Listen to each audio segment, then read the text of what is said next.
So, Sascha, TimeLog had transitioned from what you describe as a traditional SaaS model to a revenue organization. So, I'm really curious to hear, like, what was the aha moment that made you realize that the current way that you were running the business wasn't really working? And how did this insight kind of spark the transition that you've been making since then? And before we start, like, let's just define what is a revenue organization for you, so we make sure we are all in line there. Yeah, that's a good idea because I think when you read about it and you hear people talk about it, there's so many different ways that you can conform it. In TimeLog, we see it as that we have gathered, you can say, a united front machine into a revenue organization. So instead of having as a what we call a classic SaaS model, is that you have the customer success, you have the sales, you have marketing, you still have these different teams, but before they were like headed by individuals that were their own track. But now we've gathered it under an umbrella with a chief revenue officer, which is me, that is then responsible for all the different revenue streams and responsibilities under, say, the umbrella of the organization. And then we still have sub teams, of course, with their specific areas. So it's still the same. We have marketing, we have customer success, customer growth, sales, now also revenue operations. But the change is that you kind of get a unified way of thinking and sharing processes, looking into that's my responsibility, looking into okay, where can we adapt processes or share processes or copy processes. And that was actually also what some of the things that kickstarted this transition we went into. So what was the hardest part of the transition? Yeah, that is a good question. Um, I had to kind of make a reorganization saying that, okay, the different teams that we have at that time, we needed to split some teams and merge some other teams that we wanted to get the synergy of the different roles that they had. And then I set a new head off team. So I have head offs for marketing, sales, customer success, and customer growth.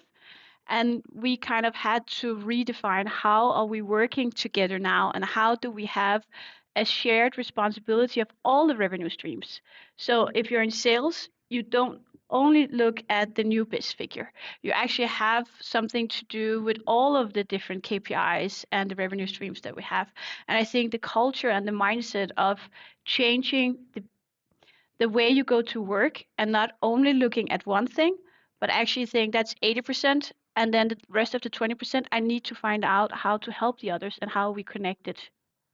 And we're definitely going to explore that part a lot more in this conversation. But before we do that, let's go back to, like, what was the kind of trigger for me for TimeLog to kind of start making this transition? Like, what was the kind of Mm, aha moment there? I think there are several triggers. So one was that we also decided to become what we call a HubSpot house. So we saw some benefits, and we were using it. Just to say, I was CSO before, Chief Sales Officer, and we had used HubSpot for quite some time, and that marketing as well. Customer success has been much in Zendesk and working with that. And now we decided, okay, we want to transform everyone into HubSpot. So we have one single source of truth for all the customers and create a better customer journey. And that was also a kickstart for the RevOps thinking that we wanted to have a RevOps team that looked at data across and could help each team in optimizing processes, making decisions based on data. So that I think was one of the kickstarts. And then there was also a natural some changes in the organization that made it like, okay, now this is the time that we can do this transition that we had been thinking about in the leadership team for perhaps half a year. And then, yeah, it just came a natural point in direction that now this is the time. And I think one of the other triggers was also that we had some processes about pipeline handling, ways of working with new biz sales that we could actually also copy over to existing customers. So I think we could take 80% of the processes that we had there over into customer success, customer growth, whatever you call it, and then benefit So leapfrogging on what we already did and not having to restart and rethink everything. Mm. So with you mentioned there like it was kind of the right time to do it. So how did you decide on that? Was it like you kind of you hit some specific growth milestones in terms of number of customers or revenue, like the team was a certain size, or like I think I don't know if it's the size that does it actually, because I've been thinking about it a lot. So I was also asked the question, so if you were going to start a SaaS company again, would you then start with a revenue organization? And the answer would be yes, because I truly believe on the mindset that it creates. Um, Again, that we were in a process where we were going to make some organizational changes. We had a CCO and now a CSO, and we wanted to merge those two combined. And in that phase, it just came natural to then think, okay, now we take the transition into a revenue organization. So of course we've been thinking about it and it was a plan, but sometimes you can just now is the time. Now we have some people leaving, some people coming in, so there is a natural way of now we could do this organizational change. Because even though we still have the sub teams, it's still an organizational change, one of the bigger ones, because you need to change the culture and the mindset of being a little bit more silo to being one large team, but with different responsibilities, but where we also share resources from each other if needed, and so on. yeah, I mean, I would also say there with making that change, I guess it's very easy to make it very complicated from the beginning. So like you mentioned there, like you should start with it straight away. But there, I would also say we see a lot of companies who start way too complicated. Like you don't need all the fancy systems and processes from day one. So how did you go about doing that? Did you kind of go very complicated and complex from straight away, or was it kind of a gradual thing that you kind of built out, or how did you approach it? You can say we did have some of the teams beforehand, of course. So we sat with the organizational chart, very basic, looking at that for the company as such, and said, okay, how would it look like if we created the revenue organization? Which teams would we put in together? Actually, at first, we didn't have marketing as part of it, but now we've just merged that into the revenue organization as well, because it makes sense in the way we are cooperating across the teams. So we decided to say, okay, we leave that out at first, again, taking it step by step, not making it too complicated. And the first thing was actually to sit down and then write team descriptions. Again, take the ones we had, look at them and say, okay, how does it connect now where we are more united under this umbrella? And then especially with the revenue operations team, how can they support the different teams or the things they don't have to do anymore that we put in this team? And then we looked at the different role descriptions within the teams again. So we wanted to increase, you could say, AdBiz for existing customers. So how could we change that role description to be a bit more like sales, but again, not sales because it's also customer relations, churn prevention, and all of these things. So that was the first steps we did. And then it was to find out who were going to lead those teams in the organization. That was very basic, sitting in PowerPoints, moving around and finding the overview. Yeah, like starting with some kind of visualization, I think that's really, really helpful in most situations. Like just kind of drawing it out a little bit, seeing what makes sense, and yeah, but still like starting with something and then kind of having it as a kind of a ongoing project that you don't just say, okay, we do it once and we forget about it, but actually having this kind of mindset that this is more like a product than a one-off project that we're doing here in terms of the whole change. We also changed some names on some of the teams on their way. So we actually launched it first, and then I think after a couple of weeks, we're like, no, it doesn't make sense to call it that. Then we changed the name. So we also were very open about this. It's a repressive process that we are going to change some things on the go. We don't have all the answers right now, but we know this is just as you say the vision. This is what we want to get out of it. So this is the reason. This is the why. Why are we doing it? And then of course, you need to get all of the things connected during along the way. And how did you kind of you mentioned there that like this kind of iterative process where you don't have all the answers. So where did you go to kind of verify the hypothesis in terms of like what are we doing, what is working, what is not? Like, well, like did you have some kind of specific things you were looking at there? Hmm.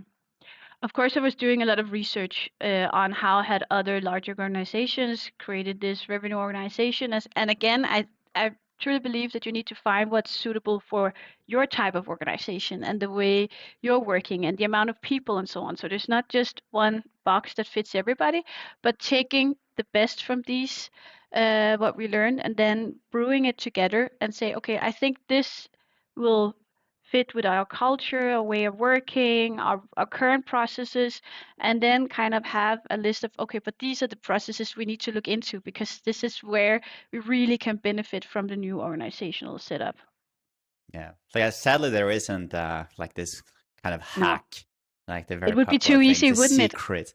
Yeah, then everyone would be doing it. But I do believe that it's like the whole like I know you're very focused on the customer first, customer centric approach, Yeah. and it makes so much sense, right? And I think a lot of organizations say it, but I still feel like a lot of organizations they struggle with actually pulling it off properly. You can kind of see that they are saying they're customer centric, but when you're Mm. communicating with sales, with market, like you can just feel like it's not really there. So how did you make sure that it was not just words, but actually something that everyone Mm. was living? I think it's still a working process of getting it all the way. You can say we launched it about 6 months ago officially for everybody in the teams. But I think it's really a lot about the handovers and how we collaborate with in the head office team. So we have a weekly meeting where you can say marketing, sales, customer success, customer growth, support, tickets, all of this is now everybody understands that no matter if you're from marketing, you also know, okay, how is it with the existing customers? Are there some customers we need to take special care of that are some trouble, or this customer is really happy? Okay, but then they can perhaps use it as a case. So in that sense, having a broader a round of people around the entire customer journey. So if you're new sales, I was there, right? So then you hand it over. Now you signed the contract, you hand it over for implementation and customer success for their future journey. Not my problem anymore, basically. But now we're sitting in the same room every week, so everybody understands both the good parts and the challenges everybody's facing around the customer journey. And then we find we are doing OKRs. Then we find for each trimester we're running it, where can we improve on this? Where do we have some shared processes or things we want to look into? Mm. Yeah, I do especially from a sales perspective, right? But also from marketing. I know from my time, clearest example, I guess, was HubSpot there, where I know that marketing wasn't really aligned with sales. So at the end of the month, we had a ton of ebooks because that was easier. That was a marketing qualified lead. We can always argue about was that a good definition of a marketing qualified lead? Probably not. But because it wasn't a revenue target, it was a kind of MQL target. We got a lot of ebooks, not trials, which was what we actually wanted. And from a sales perspective, again, is like, as you said there as well, is our problem because we actually have a retention metric there. So we can't just close new business. So I think there was some good parts there in terms of just having the right metrics and right numbers in place. Um, do you agree with that? That like the kind of the metrics is really really important as well here to make that alignment, or would you say that it's other things that would have a bigger impact? I think there is one shared goal for the revenue organization, and that is the net MRR growth or ARR growth, right? And then each team have sub-metrics that supports that. But that is what we are measured on as whether we're successful or not as a SaaS company. So it is all about churn. It's about SQLs, MQLs, everything again in the revenue streams, like in the customer journey. So it all the way from the website until the end of the customer life cycle. We're all responsible in somehow of helping each other achieve those targets. But of course, each team are responsible for the sub targets. And when everything adds up, we have that one shared goal that I'm keeping very much track of. And then you also know markets can change. And yeah, you never know what happens tomorrow. And then some sub targets can improve and others can go down. And that's just the way it is. But at the end, this is the final one we're looking at. I've just done an exercise where now everybody has been doing budgeting in Q4, looking into 24 and what's going to happen. And I think also for the first time, I was around in all sub teams, giving them an introduction to also, even though you were in marketing, okay, but how do we look at the churn budget? How is it that we have calculated that? It's just not a number that we just, this is a nice number. It's the same with the new biz, understanding that when you sit in customer support, why do we have the metrics? How did we calculate it? Then, of course, you go deep in the areas that they own, but it's important for me that they all understand the coherence and the connection between the different targets and what are the metrics that they can also help with to improve over here. Does it make sense? No, it does make sense. But I really think that it is like, it also forces you to make people think more long term, right? So not just thinking about what solves my problem tomorrow, but actually making sure, like, what is the implication here 3 months from now and 6 months from now, and also then making sure that the company metrics and numbers are actually aligned with that, so you're not encouraging short-term behavior while talking about the long-term stuff and solving for the customer, whilst the stuff you're looking at is just encouraging closing more business and nothing else. So I think it's a really, really good approach this to take. And I would say that I would definitely agree with what you said before, that should companies have this approach, I would also definitely say yes. Like, if you're operating in silos in 2024, it's crazy, new year, like you're really missing like that. I would say that's a major issue, and you can really feel it. Like, you have a conversation with someone and it's not aligned with the other person you're talking. You have an onboarding and you just know that the person that did the onboarding do not have any sales notes. So every time you engage, it's like a new conversation where you have to repeat yourself, and that sucks as a customer, and it makes everything go way slower, right? Yeah. And it's also, I think that of course you can do some of the same things if you don't have a revenue organization. And when I look back, could we have done the same things in the old setup? Of course we could. But because we were so centered around our responsibility in new biz, that of course I looked a little bit out on the side, but I didn't go all the way around into all the different metrics in the same way. And of course you can make it happen. I just think that there is something about centralizing it with a shared responsibility. And and of course, it's also been a transition and the culture wise for understanding why is it that we're so connected. But now I actually hear around the corridors like, okay, now I understand why we're a revenue organization. It has been a new term that also when you're in support, understanding, okay, but I'm sitting here handling tickets and daily operations. What is it actually I can do? How do I contribute to the others? And then it's for us leaders at go in and say, okay, but what you're doing there right now is actually helping over here. So now we are a revenue organization. Now you start seeing that if you ask these three questions, it will help marketing or it will help new biz that we didn't do before. So you have to have really strong C-level leadership that really unites around it if you don't centralize it, I think.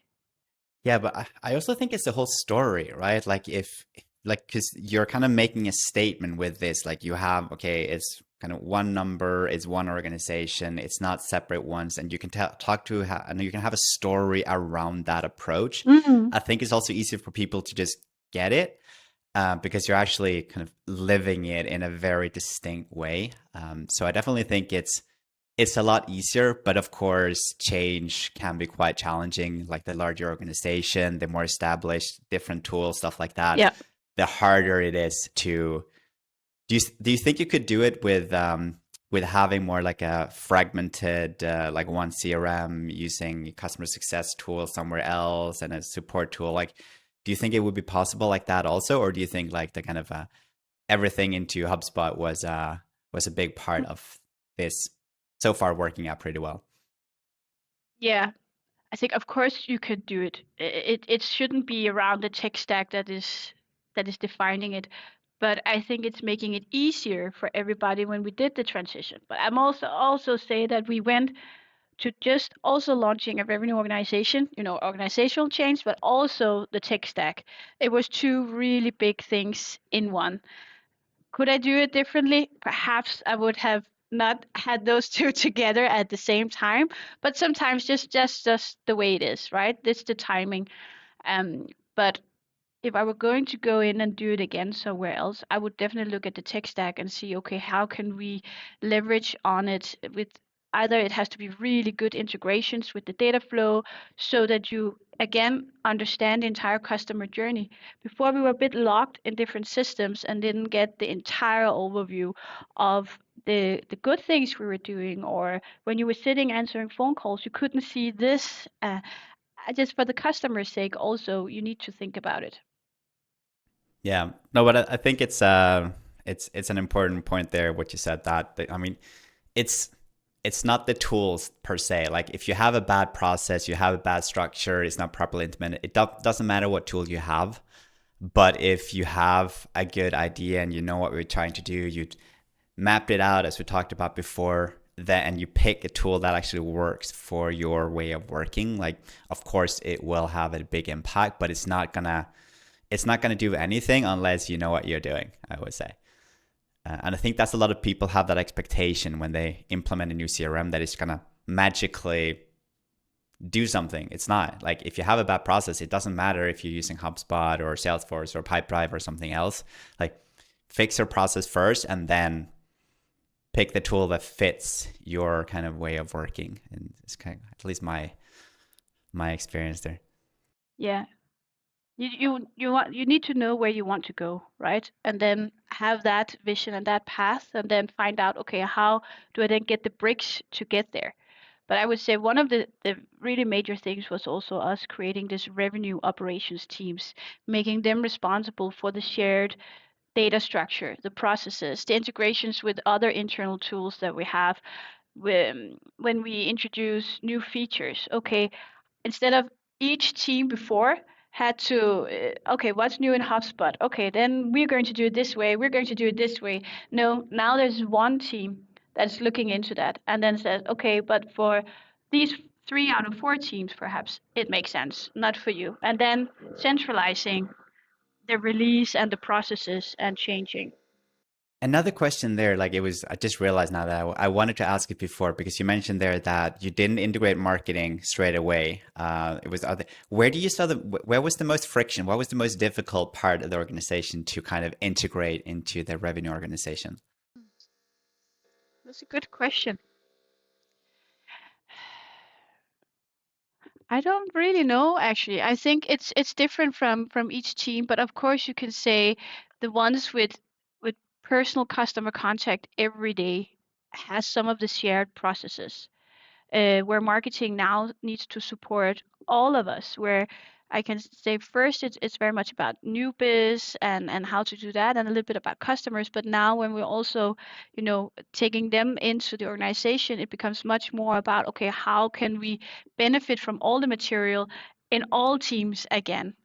Where and of course you can still have that overview with separate, but now when we sit together every week and looking into the details, then it makes sense, like we launched this, okay, but how can we use it also over here in this way of communicating with the customers, so we actually benefit even more from the cool stuff that they're doing, in a broader sense now, where it's natural. It just comes up. It's not has to be forced in. Now we need to sit together and find out what to do with this book, right? If it makes sense. Yeah, no, it does. And like that kind of like how would you say the documentation part of things, like has that been an important part, with like this kind of internal knowledge sharing? Like do you do a lot of Definitely. that or is it? Yes. I'm a huge fan of playbooks. And again, when you Google playbooks, it can be a lot of things. But for us, it's a unified place. We use just PowerPoint actually. So I have now a revenue organization playbook that centralizes the things that are for everybody in the revenue organization. And then we have subject matter expert playbooks that says, okay, these are only for sales, handling new biz and the SDRs. And this is very much for marketing. But everything that is shared around the processes, our tech stack, knowledge sharing, all of these things, the customer journey oversight, the visions, the strategy we have here, and then we link to the others. And in that sense, I'm very into documenting the way of working and the processes. So when we decide on something, we write it down, we get it out, and then we can always change it and work with it. But then again, we have one single truth and we are aligned. I think alignment is definitely the key word for a revenue organization as well. Yeah.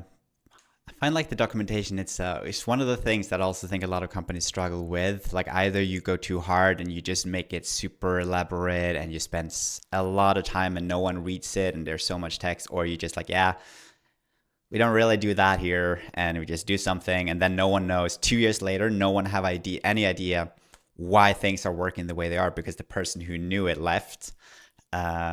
Especially with like when you have more automation and complicated systems, like if there isn't any kind of playbook or documentation, it gets quite difficult, I think. But how do you make sure people actually read it? Because that's the second bit, right? You spend all that time making those beautiful PowerPoint slides and then nobody cares. Or how do you make sure that doesn't happen?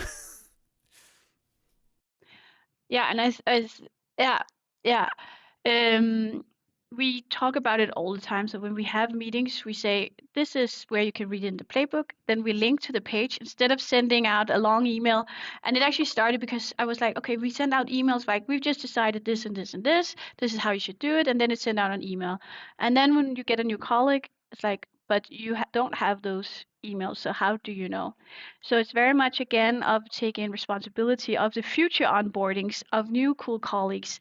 How can we decrease the time that they have to spend on learning all the stuff we have learned? So it actually just started very basic that I sat down and started writing, and it's not pretty. Really, it's not beautiful, but it's there. And sometimes the good thing I like with PowerPoint is that you cannot write that much. You cannot write 10 pages in a Word document and just copy it in, right? So it has to be very simple. You did? Okay.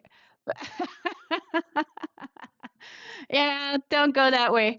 But to just make it, yeah, easy, and then and whenever we do those things, instead of sending the description an email, I force people to go in and send a link to that direct page. Say this has been updated. Please, we'll take it on the next meeting, and then I know people log in and do it. And then we use it also for onboarding purposes, of course. But now they know they have a place where they can look up.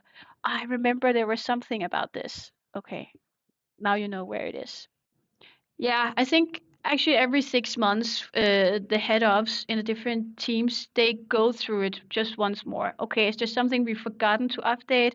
It's just something where we don't do that anymore because sometimes it's also removing stuff, saying, okay, we cannot just add. We also now we change that. We don't do that anymore. Okay, let's delete it.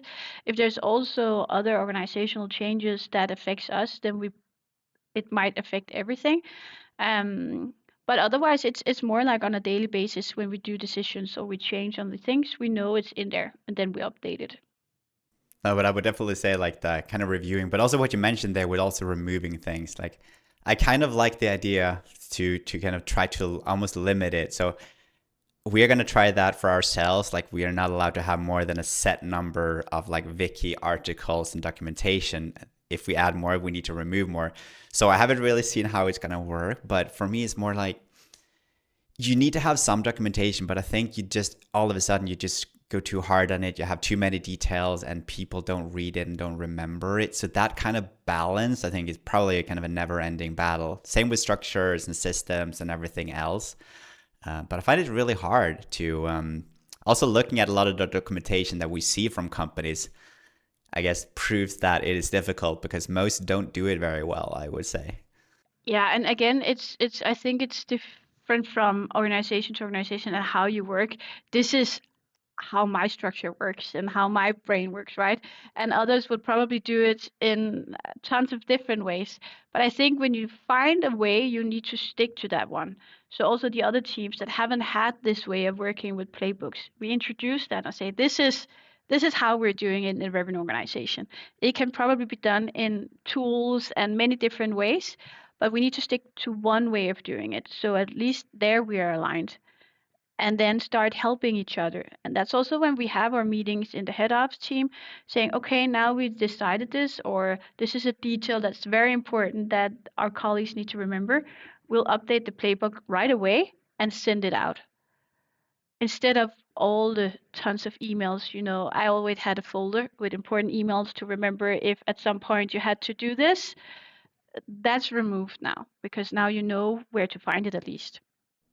Yeah, no, but I think it really proves the point that it's in the end, of course, the tool matter, but for a lot of stuff like PowerPoint, you can get by with it as long as you have a kind of a like a thought and a process behind it, and you have a way to kind of manage it. And I think it goes for as I said, almost everything.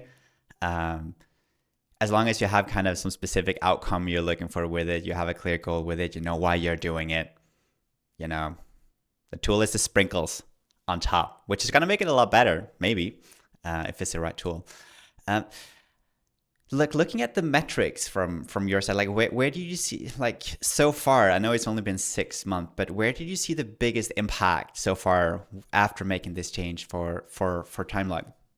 I think it's for the way we're working with the existing customer base by using some of the same processes that we've been doing in the new biz part, helping kind of rebuild the way of working with like just very simple with deals and customers and forecasting on, okay, what do we expect to see of buying add-ons and all of these things to also be better at predicting the forecasting for 24 and 25.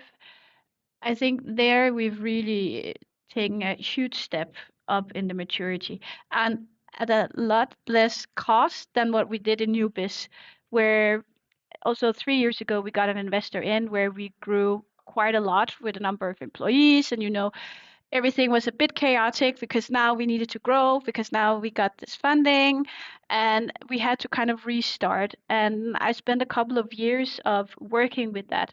But now we have been able to take a lot of these processes and the way of working and implementing it right away. So we didn't have to do all of that once more on that area. And I think that's also one of the good parts of how we're doing it right now is the collaboration between the teams in that sense. Yeah, no, I would definitely say like that's also something we're seeing a lot, that the kind of upsell and customer retention and customer success as a whole is really something that would also be one of the big kind of realizations companies see when they're making this change, that oh, there is actually a lot of potential here. And as you said, there is a lot of kind of, I'm looking for the English replicability. That's a weird word. I don't think that's the right one, but I think it's kind of, you can kind of guess what it means at least. Um, so no, so that's real. I think that's super great that that's actually something that is, you know, becoming a bigger part of more and more companies, because it's so important. And it's it's usually not a lot of things required to create a really good customer experience, but I think so many companies still struggle with doing it.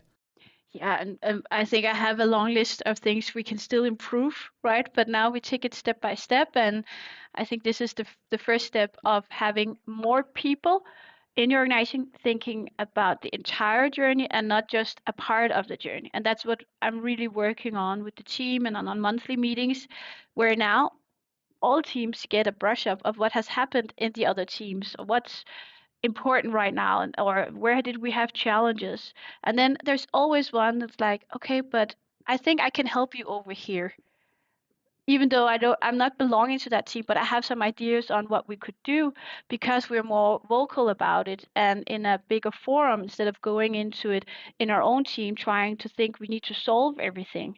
like asking for help. So if you have any ideas, please come to me, and then we can think about it. And sometimes borrowing resources.